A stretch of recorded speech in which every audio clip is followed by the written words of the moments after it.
Hello everybody, welcome to We'd Rather Be Reading. I'm Jerrica. And I'm Lia. So this week is a week. It's raining. It's raining week. It's raining week. It's been a week. That's for sure. It's been weeks. Week. Great banter. Yeah. Also, that's all we have to talk about. Yeah. Thanks for listening. And no, but it's been a good reading week because I really enjoyed our book this week. I agree. I think that this week we had a good book to read, and we both flew through it. It wasn't me being like, but it's taking so long, and no, you being you finished it before me. Push through. You actually finished it before me, and then I had to make guesses, and you could tell me yes or no. Yeah, but I didn't want to give away because you were right in one part of your guess, Yeah. but you were wrong in the other part. So I just said yeah. Yeah. I didn't want to. I had lots of predictions going through this. Yeah. I kept re-predicting, but it was hard to predict this one. It was wonderfully wonderlandishly outlandish. And of Heartless. course, it's called Heartless. Yeah, by Melissa Meyer. And It's an Alice in Wonderland retelling of sorts. yeah, it's an origin story for the Red Queen, or the Queen of Hearts, not the Red Queen, the Queen of Hearts, Yes. because the Red Queen is another queen in Wonderland. I had to learn this. I had to actually read some Look it Wonderland trivia in preparation for this, or while reading it, because I was trying to figure out if the Queen of Hearts had a rook as because I know she has a knight that fights for her. At least in the Tim Burton movie version, she has a knight that fights where Alice has to go and slay the Jabberwock because it comes back. Was that the one where the Queen of Hearts is Helena Bonham Carter? Yes, and her head is I really could big. not unsee her. I know. She, I had that throughout too. this whole book, I was like, okay, well, this is what she looks like. She Of has course. a giant head, and she's Helena Bonham Carter. Yeah, but I think this is good because if she would have been normal looking, this is not Wonderland. that's Wonderland, true. everyone is crazy looking. I mean, there's a warthog. Yeah. And Miss Merle, Lady Merle, is very pink, is what they keep saying all the time. Her complexion. Yeah. And everyone's a bit mad. All of them. Yeah, for sure. Yeah. I appreciate that. And Jest with his yellow eyes. Yeah. I thought that was coming from lemons, from this lemon tree that she drew, but I was wrong about that. But This dark locks and his yellow eyes. And yeah. No, I mean, I was on board with Kath and Jess there. I was like, this is romance. This should go on. Run, be happy. And I was like, actually don't look assumed- back. Don't go through the door. And had all of these theories of how they were going to go to chess, how they were going to defeat end the war in chess, and then go back and be like the Queen of Hearts or something like that. Or someone else would become the Queen of Hearts. And it would be like how Kath only escaped being the Queen of Hearts. I had all of these theories in here too, because I was like, this romance, please be together, you're so cute. I mean, I kept trying to guess how they were going to end up together and her end up being this evil queen. I couldn't put the pieces together. No. So pretty much halfway through, I said to you, I sense a demise coming for Jest. Yeah. And you were like, yeah, okay. And then you gave me more predictions. And yeah. That is what happened. He had to die in order for her to be become miserable. a martyr. But your prediction or your guess wasn't so bad either of retelling if somebody was going to write it for that he betrays her. No. I thought he might betray her. And take her that heart. It was just that he said he wouldn't, and then because it's kind of like he promised he wouldn't, and they were like, we're going to be together. But then, I mean, she promised she wouldn't marry the king, and she went back on her word, so it could have been one or the other. Yeah. But there were some funny lines in this, and obviously because we were listening to it and didn't read it, I couldn't highlight all the stuff, but I did write 2 of them down. Okay. And it was the Kath's mum speaking to her, going like, my dear, sweet, stupid child. And I was like, stealing this. And then one of the poems that the king sends to Kath when he's courting her, where he goes, roses are red, violets are blue, I would even trim my mustache for you. I know. And she's like, this is so bad, and that she accidentally memorizes it, and it keeps running through her head all the time, keep making her nauseous. I was like, this is excellent.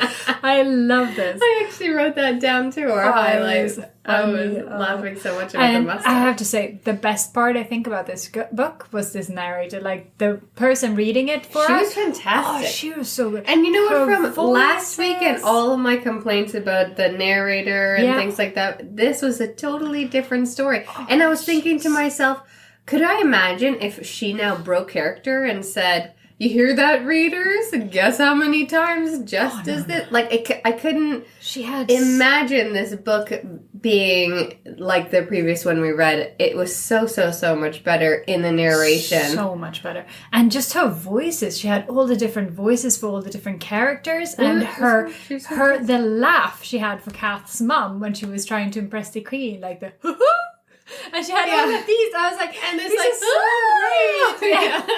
Oh, I loved all of them. I was like, I wish I could go back and just highlight them when I was listening with them, so I could play them all for you. But they were so good, so good. And the narrator, her name is Rebecca Solar. Yeah, we love you. Yeah, you're amazing. Good job. Good job. Good job. You made 14 and a half hours actually feel like 5. Yeah, easily. So good, this book. Many twists and turns. I had no idea how they were going to put it together. The only thing I did not fully enjoy about this book was the turn she took from good to evil. It was a little bit too fast for me because she went... Well, he got his head chopped off. Yeah. And then she immediately became enraged and wanted to chop off Peter's head. Yeah. And then she just stayed that way. She just stayed that way. But, and then those little weird, what are they? Like ghosty girls that have the masks, fox mask. They bring the treacle well. Raccoon mask. Yeah.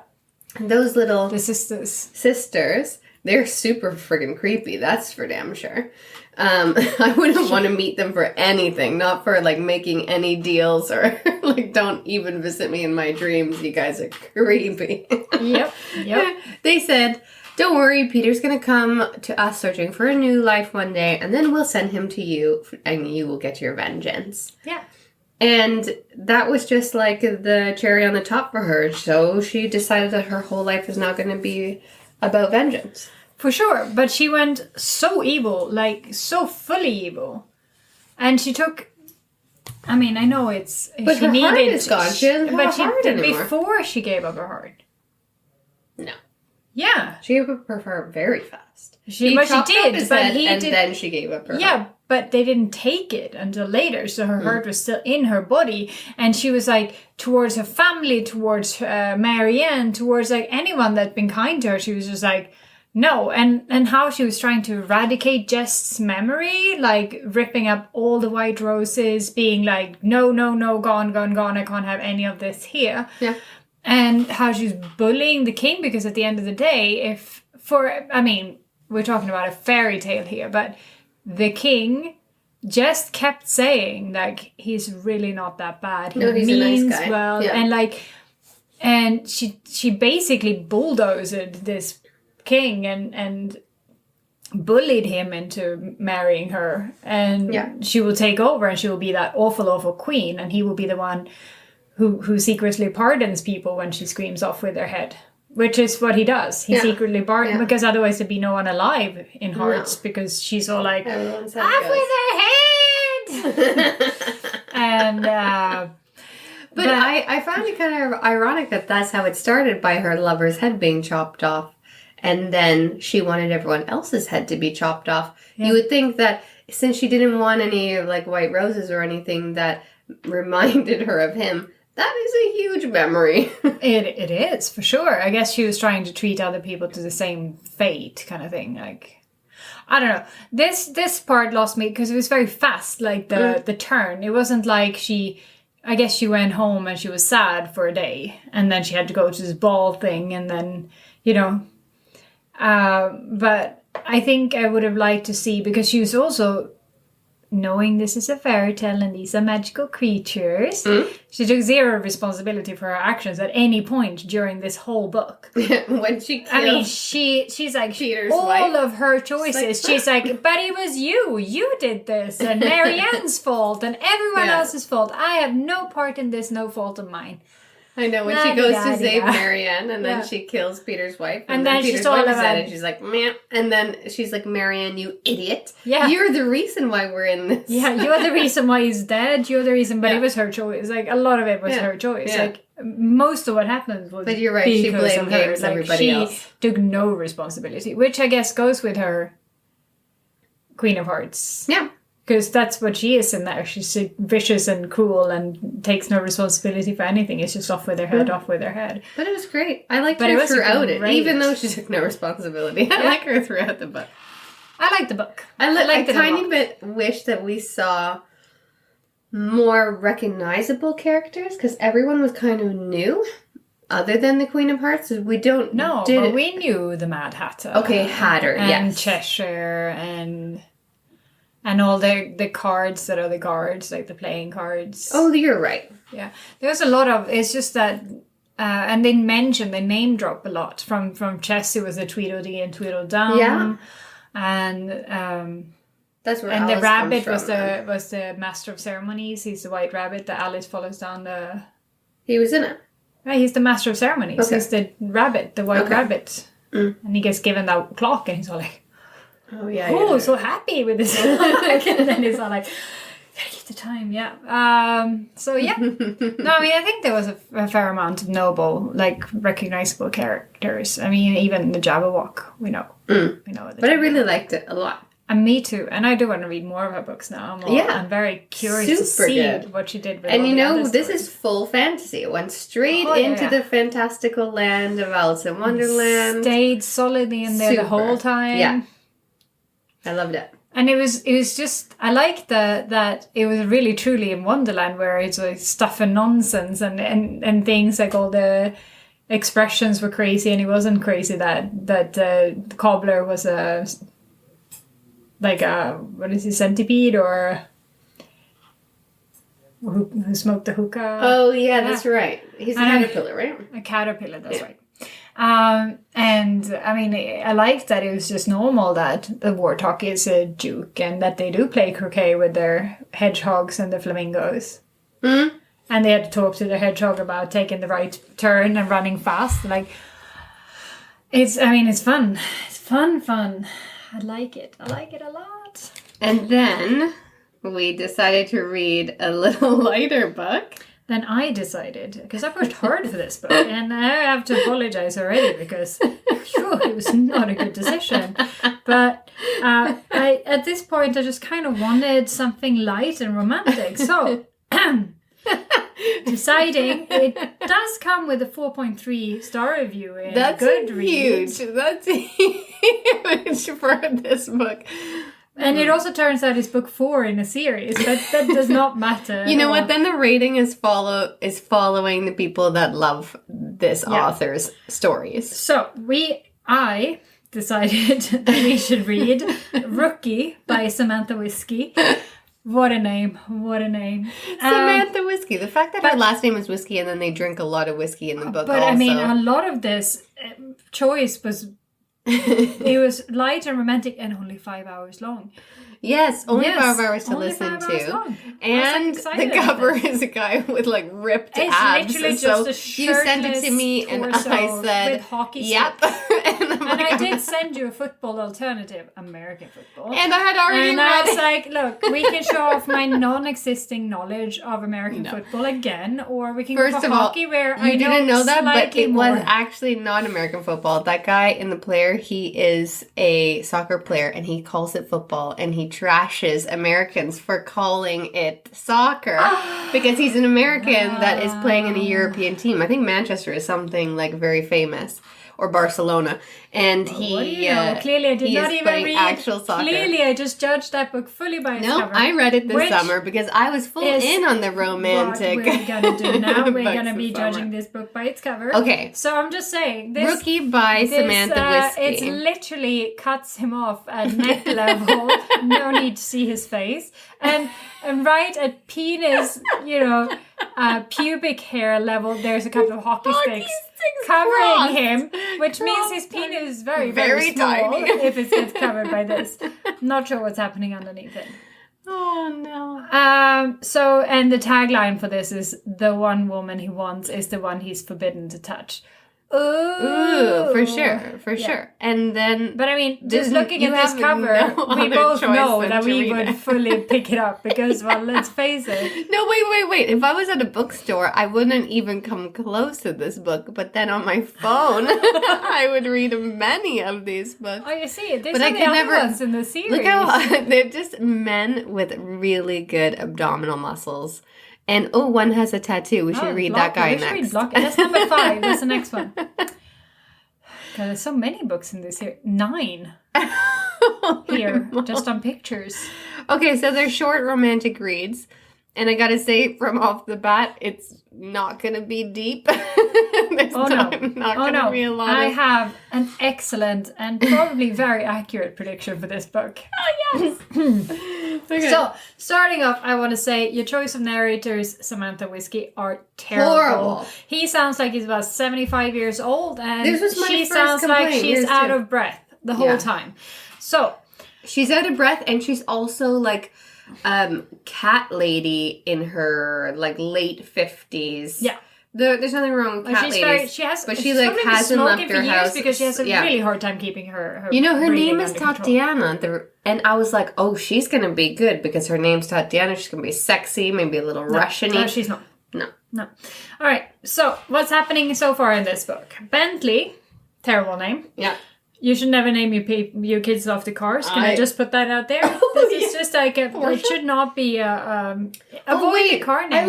I like Lincoln. It's a nice name. Yeah, but I think Lincoln was a name before it was a car. Okay. But I'm not sure. All right. It's also Bell, which isn't it Kristen Bell and Dax Shepard? Their kid is called Lincoln Bell. Yeah. Because that's the last name. It's a girl too. Yeah. That's cute. Anyways, don't name your kids after cars. Just putting that out there. You're free to do whatever you want, of course, but, But Leah will judge you. I will judge you. So Bentley has been in love with Chloe since kindergarten. Yeah. She left him, or actually she made him leave. And now she's back as the PT, which is not personal trainer, but physical therapist. It took me a little while to figure this out. Okay, good. Because I knew she was a physical therapist, but when they keep saying PT, I give it like a second head shake at. Am I missing something? Yeah, no, I think she's a physical therapist that they shortened down to PT. All right. Which is really the shortened down version of personal trainer, so they should have used another term. Regardless. She's back, and now she's going to be the physical therapist for his hockey team, the Sharks. She previously was for Ontario, which is not a hockey team, by the way. It's the Toronto Maple Leafs, if you want to go there, or the Ottawa Chiefs. And Ottawa's not Chiefs. I don't know. Whatever. Montreal Canadiens. Go Habs, go. Oh, right. No, dear Lord. But there's who's the Chiefs, then? I have no idea. The Senators. Ottawa Senators. Yeah, that's the one. The Senators. But nevertheless, this is a famous hockey team, and she's coming from a famous hockey team to another famous hockey team. And like right now, if you guys have not heard the word Ontario, let me tell you how many times you're going to hear it throughout this book. We're going to say it at least 10 more times just this episode. Ontario. Ontario. But the Sharks, is that San Diego? Isn't that the Sharks? This is a fictional. This is not actually Yeah, but there is real. an actual San Diego Sharks, isn't there? I feel like this is true. I could be wrong. We should not be guessing when it comes to North American sports. You don't even know what soccer is. You don't even know what American football is. I don't know I know what soccer is. Yeah. It's a wrongful term for the actual game football, but whatever. So nevertheless, we're not going to guess what the actual Sharks are. San Jose. San Jose, that's right. Okay. That's right. That's Shit, right. we got it. Okay. We got it. It took us a couple of tries. Yeah, and we didn't even Google it. This is in our Googles. brains. I'm super impressed by us right now. Yeah. And that might be the best thing coming out of this book. We will see. All right. So, that's literally what I wrote. She's a physical therapist now, and the coach is like, none of you guys mess with her. She is not to be touched, or you be off the team. Yeah, I'll kick you off the team if you fooled around with her. And he should have immediately been like, excuse me, we've already slept history together with like her. a gazillion times when we were teenagers. Yeah. So I predict that Chloe, she keeps saying she has a terrible secret, that's why she forced him to leave, all of that. Yeah. I predict that Chloe's terrible secret will be something trivial that should have not kept them apart. And that they will be banging again by chapter 7. I will also state that pining over your girlfriend or boyfriend from when you were 16 and never moving on is a bit sad. Yeah, correct. Correct. I also want to say, like, love. At 16? From kindergarten? As my voice crackles, it just shows you exactly how unrealistic it is and never moving in that on. hormone state of teenagedom. Do you remember your boyfriend from 16? Actually, I remember some of the boys I kissed when I was 16, but I didn't have you been pining over them since? A boyfriend until I was 18. And are you still pining over him? No, definitely not pining. And the girl he dated right after me, he married her and has a couple kids with her. Oh. But I like respect him in a different way. Because he was the first boy I said I love you to, and I was the first girl he said I love you to. I think that kind of sticks with you. Even though you age. Have you been like unable to form any other relationships since because you just want to get back? No, but I remember him, unlike you. Well, I have Swiss Cheeks memory. We don't need to talk about my terrible memory. I think this is, defense mechanism for, I don't know, childhood trauma. That's probably what's happening here. Who knows? Yeah. My brain is like, this stuff's hurting you. Let's just forget it. Gone. Gone. Blackout. Good. Now you're happy. Okay. Well done. Well, no, I don't pine after my very first boyfriend. Good. Although I did date 3 other guys after with the same name. That is a bit weird. Not consecutively after. But over the years, it was... Well, I guess it's easy. If you could have gotten a tattoo, it would have been fine. It would have been super fun. Except for my husband, who does not have that name. Fair enough. That would have been had to change it. But I worked I lived in Brighton for a few years. And one of our bouncers at a club I worked in, he had a property of Karen tattooed on the back of his neck. Why? He was no longer together with Karen. This was a very unfortunate tattoo. And we were like, how are you going to get out of this? You're going to have to find a new Karen. Yeah. Or, name your daughter Karen. But then you're going to have to... Karen's not even a girl. Then you're going to have to talk to your new girlfriend about naming your child after your ex-girlfriend. And I don't think that's going to work out very well either. So he was in a pickle, really. Second lesson here. Don't name your kids after cars and don't tattoo people's names on your body. Like, Lia is full of life lessons today. Life lessons.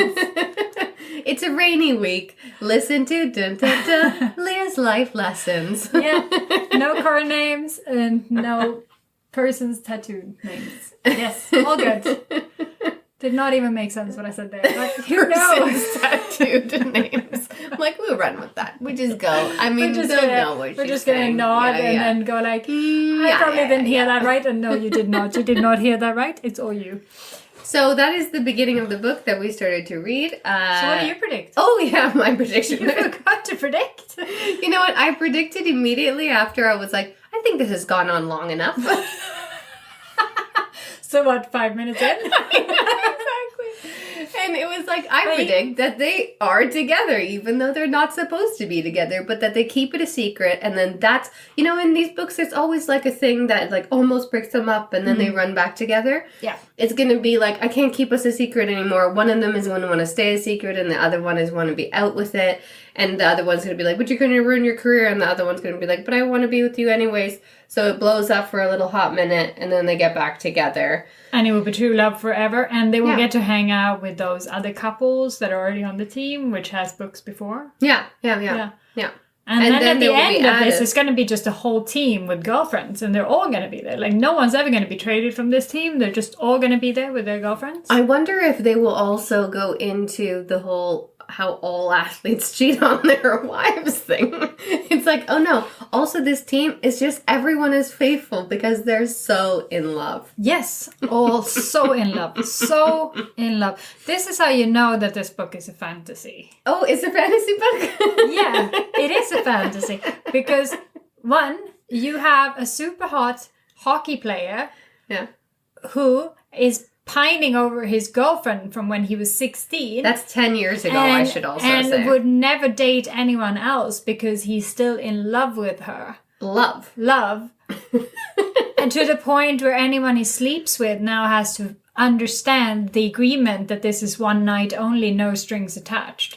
For 10 years. That's a long time. It's a long time. Although, I mean, you're 26. That's kind of young, and you're a hockey player, and you're a famous hockey player, and you just got traded because he's called the rookie, even though he played previously. Yeah, he's the rookie on that team, I guess. I don't know. But he's going to be successful. They're going to find a way to make it work. She's going to stay as their trainer. And she's probably going to be pregnant towards the end of it, too. I'm going to throw in a pregnancy prediction, too. There's a pregnancy prediction? I'm throwing a pregnancy prediction. Yeah, because they've been in love since they were 16, so it makes sense. Have a baby immediately. Time to have a baby, man. Yeah. Yeah. Talking about fantasy and hot guys and books that I love and you hate.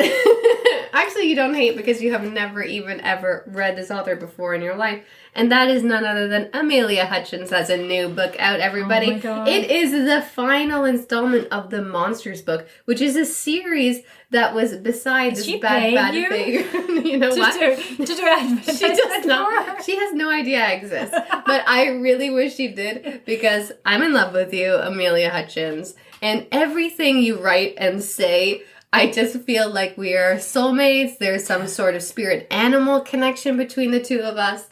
And Lia is now nodding and rolling her eyes. I think she's jealous. I am jealous. Okay, but what I wanted to share it with is how amazing her dedications are. Off with her head.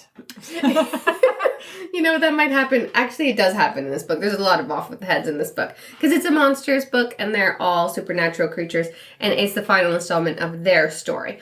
Okay, what I just wanted to say was you have to listen to the part of this dedication. It is amazing.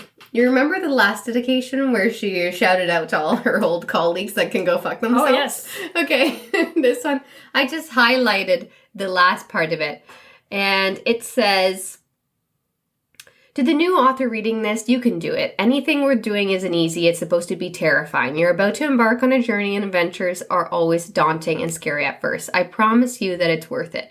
Follow your dreams and ignore the haters. You know you've made it when they hate you so much they get stuck on Goodreads commenting on every single review.